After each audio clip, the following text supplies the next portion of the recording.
ఏమైంది నానా? ఈసారి కూడా నాకు జాబ్ రాలేదు నానా. అయితే ఏమైందిరా? ఇంకో జాబ్ ట్రై చేయి. అది కాదు నానా, బయట జనాలు మీ అబ్బాయికి ఇంకా జాబ్ రాలేదా, మీ అబ్బాయి ఇంకా సెటిల్ అవ్వలేదా అని అడుగుతుంటే వాళ్ళందరికీ నువ్వు సమాధానం చెప్పలేక ఎంత బాధపడుతున్నావో నాకు తెలుసు నానా. అరే నానా, బయట వాళ్ళ గురించి ఆలోచించినట్టు మన గురించి మనం ఆలోచించుకుంటే మనం బాగుంటాం. బాగా బతకడానికి జాబ్ కావాలి కాదన్నాం. బతకడానికే అయితే మన పని మనకు సరిపోద్ది. ఇంకా బయట జనాల గురించి అంటావా?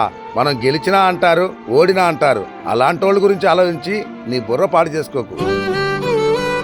ఒక్క విషయం చెప్తా నేను, నువ్వు గెలిస్తే నీ సంతోషంలోనూ, నువ్వు ఓడిపోతే నీ బాధలోనూ ఈ నాన్న ఎప్పుడు నీ పక్కనే ఉంటాడు. అది మాత్రం మర్చిపోకు. వెలుగు చీకటిలోన తోడై నిలిచే నాన్న, వదిలేసావా నన్నే ఎడబాటునా.